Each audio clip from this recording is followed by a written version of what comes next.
My name's Anna Kajirian. I'm partner at PwC, which is a global network of professional services firms.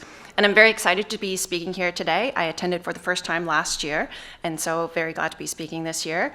And I want to thank NFT.NYC for giving me this opportunity. So I'm here to talk about NFTs through the eyes of an auditor. And candidly, when we put the word auditor in the title, I wasn't sure if I was going to be speaking to an empty room, so thank you for coming. That aside, I promise you there's nothing magical about my eyes. They're simply trained to be professionally skeptical, among other things. So I understand that there is a wide representation of companies that are involved in the digital asset space and NFT space. So today I'm going to focus on topics that are more broadly applicable and what I would consider to be foundational. So the four areas that I want to talk about are risk assessment, evaluation of third parties, internal controls, and then engagement of your stakeholders. The ability to seize a competitive advantage means that you're moving forward with a strategy that includes having appropriate risk management and internal controls in place to protect your organization and build trust with your stakeholders. I think we can all agree that trust is very important. It's about doing the right things and doing them the right way. It's about being transparent and providing assurance to meet both your customer needs as well as managing your regulatory and your compliance obligations. So I'll start with risk management. Digital assets, including NFTs, may impact many aspects of your risk assessment framework. And that will obviously depend on the scale and the specifics of what you're implementing or how you're engaging in this space. So it may include impact your governance, your organizational capacity and capabilities, your investment due diligence, your business partner and service provider evaluations, which I'll talk a little bit more detail, your product and your service offerings and strategy, operations, technology, accounting, tax, and your regulatory compliance. So why does that matter to your auditor? Risk assessment is also foundational to the audit process. It's about identifying the right risks that could have a material impact on the financial statements, and then designing the right audit procedures to address those risks. So establishing a risk management framework and regularly reassessing it should be part of your organizational DNA. So as I mentioned, business partner and service provider evaluations are a very important component of your risk assessment framework. And given how often they are a critical part of NFT projects and implementations, they are worth a special mention. It's important that you have a cross-functional due diligence approach to evaluating third parties before you formally engage with them. And the specific risk and control implications will obviously depend on who you're engaging with, how you're engaging, and for what purpose. Are they minting? Are they issuing? Are they custodying? Are they perhaps an application provider? Is third party using other subservice organizations that you should also be contemplating? And quite importantly, are they actually able to implement in accordance with your policies and your procedures? So engaging the right stakeholders and asking the right questions as part of the due diligence process will help minimize any surprises later on, and candidly, before it's too late. So why does it matter to the auditor? Your auditor is required to understand service organizations that you engage with that are relevant to the financial reporting process. And that doesn't just mean your general ledger application provider. The significance of the third party will obviously depend on the materiality and the risk associated with what they are assisting you with and the activities, the specific activities that they are performing. And in an audit that involves the testing of internal controls, this evaluation of third parties becomes even more important.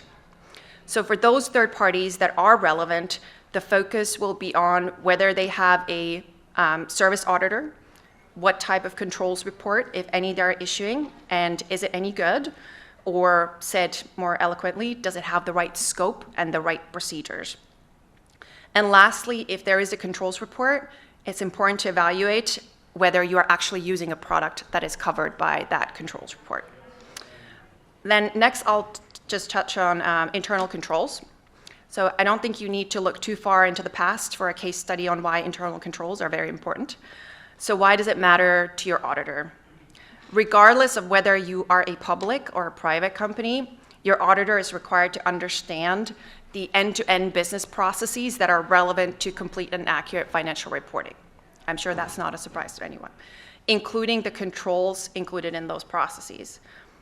So obviously in this space, there are some unique areas that require consideration, including digital asset custody, wallet management controls, asset valuations perhaps, cybersecurity, blockchain data analytics and acquisition, and blockchain reconciliation controls. The one that I want to call out is around self-custody wallets.